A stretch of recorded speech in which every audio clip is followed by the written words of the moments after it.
How's it going, everyone? This is going to be a trade review over a scalp I took on ES.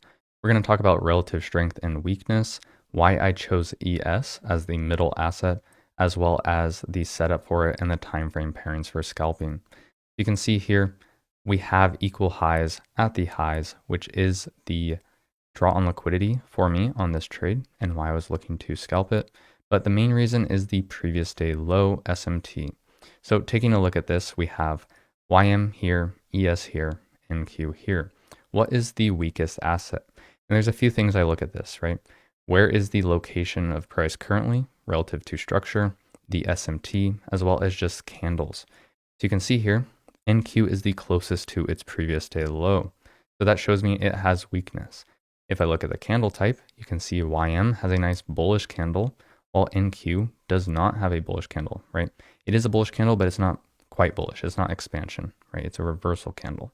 Now, also looking at SMT, what do I notice? Well, we notice that NQ is below this low, while ES and YM are not. So taking a look at this and comparing all three, it tells me that NQ is the weakest asset and YM is the strongest asset. So generally speaking, if I want to take a long setup, I'm going to be looking for YM, and a short setup, I'd be looking for NQ. Now, going to the 15-minute chart, as this is what I was watching on it, right? I want to wait for open because for me, there's no way to trade NQ here with all these failure swings on the high. So I can't frame short off the open unless I'm going to wait for a manipulation and then trade into the low. So letting this play out, you can see we do get that manipulation, trade into the low, and then we have a reversal closure after taking out our previous day low. So taking a look at this, if NQ is going to reverse off of its previous day low, then I'd be looking to long the stronger assets, right? And the reason for this is the structure. You can see all the failure swings lined up here on the highs. That is what I was looking for, as well as these equal highs on ES. Now, what are the few things that I can look for here? Well, do I want to take a look at the strongest asset? Yes. Would I want to trade the strongest asset? No, because it has already expanded and it's over highs. So this is where if I'm going to want to trade, I want to see that YM does not reverse here and trade lower, NQ does reverse here and trade higher, and then I can look to take the middle asset because that's the next strongest asset. This is very similar to the last trade review I posted on ES, as I am trading the middle asset because the other one I'm expecting some consolidation. So let's go ahead and zoom into ES here with that context, and we'll go ahead and clean it up and mark it up. So essentially the context is we have that previous day low SMT as well as the SMT here. And then looking at the lower time frame here, we have a nice candle 2 closure and a candle 3 continuation. Now, why am I letting this candle 3 close? Well, I'm letting NQ close its candle here. So letting NQ show that we have a reversal means that I need to let ES also have a reversal here. So let's take a look here at the lower time frames. We'll drop down to the 1 minute time frame. So down here on the 1 minute time frame, I've also added the hourly time frame along with the 15-minute. So you can see we have a 15-minute candle 2 closure. We have that change in the state of delivery, and we have also formed a continuation. Now with this, why am I showing the hourly time frame? Well, because if I'm going to trade the 15-minute and 1 minute time frame, I want to align that also with a higher time frame. And this 1 hour candle has a small wick reversing off of its previous hour, which supports expansion higher. So now I know I want to be looking for a trade higher in the next 15-minute candle. So I look in here, do I have any low that I consider to be protected? No, I only have this one. So am I going to take a position here with my stop all the way down here and looking for this target? No, I'm not going to. I'm going to let a new low form. Well, in this case, NQ, if we zoom out, you can see NQ has taken this low here, while ES has not. So that is forming SMT.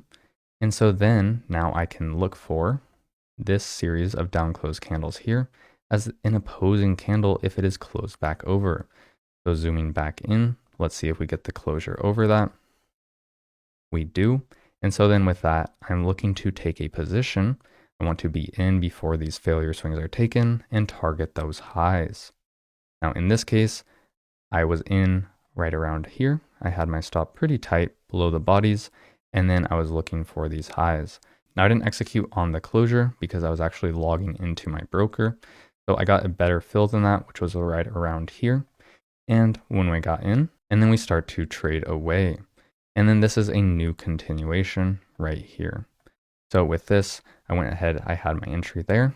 I took some off at 2R, and then I was holding for these highs. I took a little bit more off at these highs right here when we took them out. And then I had the majority of my position left to reach for this high here. Now, when we go up and touch this high, I actually did not get filled on my limit.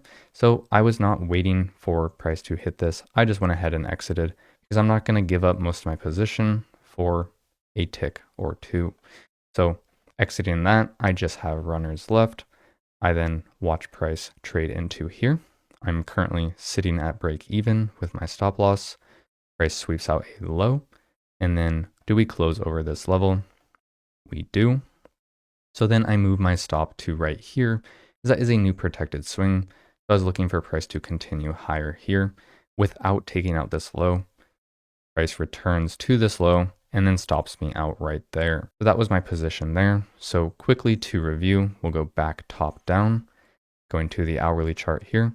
We have SMT with NQ off the previous day's low. And we also have SMT right here as NQ ran it out and ES did not. The hourly candle here supports expansion as it is a reversal candle and it has context and a small wick. I then drop down to the 15-minute time frame. On the 15-minute time frame here, we had a candle 2 closure. And then why did I let candle 3 close? Because I was using NQ. So if we go to NQ here, that 9:30 candle, I was letting that close, which is this same candle here. And then I'm looking to trade this candle for continuation higher. So going down to the 1-minute time frame, I'm looking in here for my entry. I have an SMT as NQ has taken out that low. I have a continuation order block here. And then I look to take my position and I partial off at logical points over 2R and then at my target. I get knocked out of my runners here. And what happens eventually? Well, we come back down here. We still respect that protected swing. And then we eventually go and run higher here. So that is the full breakdown of my scalp and trade review. If you want to see more of these, let me know in the comments section below.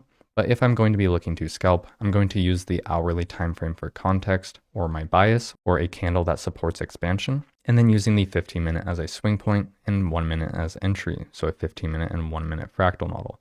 This is very similar to using a daily for bias, a 4-hour candle closure, and a 15-minute for entry. With that, I hope you have a great rest of your day, and I'll see you guys next time. Have a good one.